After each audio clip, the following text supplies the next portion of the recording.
Sa. Tumbereze. Ntumbereze kika mwana. Tumbereze kuri radio Impano FM. None se unasize ka mwana. Radio Impano FM. Naho nyene.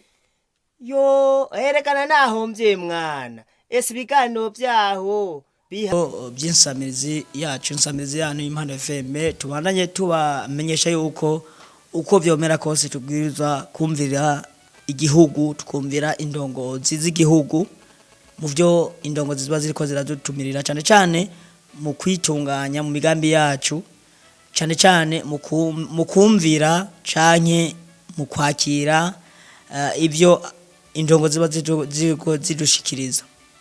Nihandi ndababwira ati Radio Impano FM nakwe turi ngaho kugira ngo dushobore kugira ico dufashije amakungu canke dufasha abarundi canke dufasha abariko baradukurikirana kumbonesha kure canke abatwumviriza bace ku murongo w'ijana n'indwi n'ibice ubusa. Turi ngaho kugira ngo tuze turabarinana. Nyene cyo bahira umukuru w'igihugu cacu yagiye atubwira aduhanura ahanura abantu bose mu byo bariko barakora abamenyesha yuko uko byogenda kose ata murundi n'umwe yo kwifata nabi canke yo bafata mineregwe intumbero y'urugo gwe canke intumbero yahabaye kugira rero dushobore guteza imbere aho tubaye nuko bwa mbere tuba dushoboye kwiteza imbere mu byo tuba tuko turakora.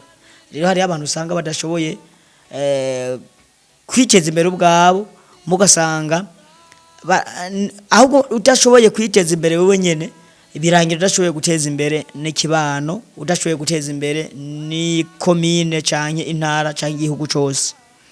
Dufise rero intumbero y'igihugu cacu dufise imbono y'umukuru w'igihugu tubwiza twese nk'abarundi kumva neza yuko ariko yigira yacu.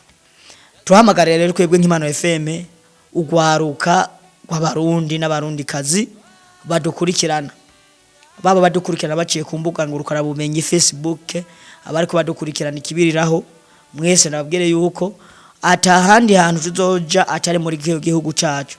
Igihugu cacu ciza c'u Burundi n'umuvyeyi wacu. Iyo umuvyeyi rero wawe ahari ubwiriza kumenya ko hari ibyo umuvyeyi agutegeka gukora hari n'ibyo utegekanya kumusubiza kuko iyo umuvyeyi wateye imbere nawe arumva neza yuko nawe anezerewe canke yumva neza yuko ahimbawe no kubona ko washoboye kuba hari ibyo ushobora gushikako. Harugwaruka rero ruri ngaha harugwaruka ruri mu burere butandukanye usanga umenga avuga ati jewe ibisibye wanje kwere ibi ni by'abanaka ibi biraba banaka twese biraturaba nk'abarundi tubwirizwa kuvyaguruka tukakora. Radio Impano FM twariyemeje yuko tubwirizwa gukora ibishoboka byose kugira ngo ntituzosige isi uko twayisanze. Burya kuvuka ukenye si byo bibi ariko kuvukenye niyo makosa amwe adasanzwe. Hari umuntu ashobora kubaho mugasanga arinza ava mu buzima arinza ava kuri no si yarurema atakintu nakimwe ashoboye gusigira abantu atakintu nakimwe asigiye umuntu niburi akantu kamwe ukazocupfa uko waje ukazogenda atakintu nakimusigiye umuntu muzima ukwisi wayisanze nimba wasanze isi yaratitutse ukazosiga yaratitutse. Nivyo rero tuba dusaba twebwe nakwebwe iraje twayitanguje bukebuke iraje tumaze kuyitanguza uri kuraraba ahigeze no munsi biratandukanye nuko twayisanze nuko twiyumvira hari ibyiyumviro twagomba gushikako uno munsi tubwiriza kubishikako ariko bivuye mu nguvu zacu ariko twebwe ugwaruka twebwe dufise ibyiyumviro by'uno munsi n'ivyakazoza. Niyo mpamvu rero wewe kuranyumva cyangwa uri kurankurikirana umenye neza yuko twebwe ntiturakora. Hari abantu bakuze bari imbere yacu bariko bararengana. Hari abantu bakuze bari imbere yacu vuba bazobagishoboye. Hari umuhinga yavuze ati burya umuntu aza kugomba gutera imbere hariho urugezo rw'imyaka abamwo yo gushobora gutunganya umugambi n'imyaka umuntu arengana yo kugira ibyiyumviro byo gukora. Twebwe twaruka turacafise ingufu zo gukora mugabo nticuko turazikoresha. Ni wafata imyaka ufise ukahava uyijana mu bitari byo bizorangira udashoboye gushobora kwiteza imbere. Reka rero ndabashimire kandi nongera ndabakengurukira cyane kuko birakenewe yuko bya bintu nababwira bisaba ko tuzaturakurikirana cyane cyane izi mpanuro duhabwa n'indongozi z'igihugu. Nyene cyubahiro umugugu cyacu twebwe nka Radio Impano FM turamushimira cyane mu byimva mutima kuko yavuze ati ndabona neza, ndabona ko hari abarundi bahamaze gutahura imbono. Aranavuga ati ntituzokwirwa turashika mu mwaka wa 2040 cyangwa mu mwaka wa 2060 umuvuduko turiko. Mugabo ugwaruka ni mutabona neza yuko iri jambo yavuze ririmo akanovera bizorangira duhashitse hariho abakeye twumumvize gatoyi amadeze tubandanye. Kandi ndababwiye ko Burundi buzoshika neza kuri jambo nakazoza kandi ntituzoenda mu 2060 kuko ndabona abarundi b'intwari batanguye gukora. Arabona abarundi b'intwari sibyo? None wewe buri mu barundi b'intwari nimba utarimo canke kugira ngo umuntu yitwe intwari abonekera he? Reka si intwari mu byo kugwana si by'inguvu oya, ni intwari mu migambi turiko turatunganya. Uri intwari mu bintu uriko uratunganya bishobora gufasha ku karere urimo. Hariho ibyo ubayemwo, hariho ibyo utunganya ugasanga none nturabona n'umuntu bashira mu ishira hamwe mu giyo shira hamwe anahaba ririmo ugasanga nta kintu bashobora kurifasha. Araja muri koperative cyangwa aja mu shirahamwe kanaka mu ugasanga iryo shirahamwe nta kintu kimwe ashoboye kurifasha kiretse kwiga ubuhinga bw'ingene ashobora gutuma ryashira hamwe rihomba. Izo ntwari rero nyene cyubahiro umukuru w'igihugu cyacu avuga ni intwari zazindi zatahuye neza yuko turi kumwe twese bigirane bishoboka. Eka ndabashimire cyane ndazi ko mwankurikiranye neza. Imana ishobore kubananya kubahezagira murakoze.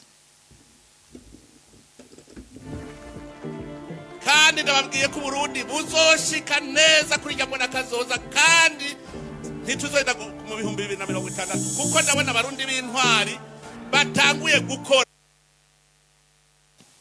Murashobora kwandika kuri Facebook yacu mugiye kumbuka kugangurukana bumenyi murasanga kuri Facebook yacu muracha kuri kwizera rya Habyarimana Ezekiel ni nawe uhinga twabaye turizera kugira ngo abaritirirwa Facebook yacu kuko ni nawe yazanye iki cyiyumviro, niwe yazanye kino cyiyumviro cyo gushiraho insamirize Impano FM.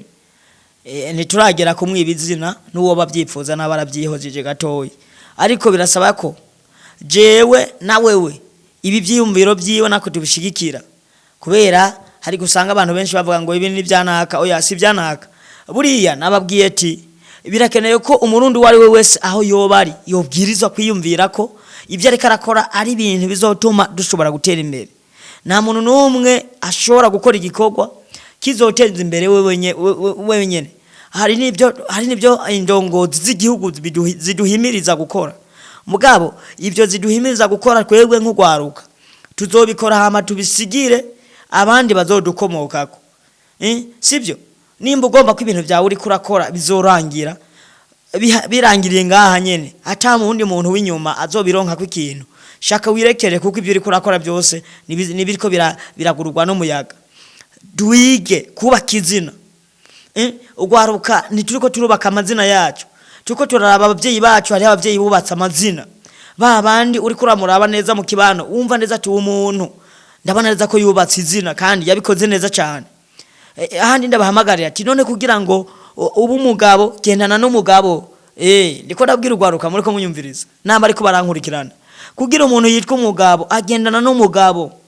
Nimba ugomba kubimbwa ucugendana n'imbwa iyo ugendanye n'imbwa birangira nta kintu ushawumva neza. Imbwa twebwe n'igikoko mu Burundi tuzi neza ko ari igikoko kitegera intumbero nubwo gishobora kudufasha gucungera urugo cyangwa ikayira. Mugabo bakubwiye kuri imbwa mu mico y'abarundi babashatse kukwereka neza yuko atakintu kirekire wewe ushoboye kumara.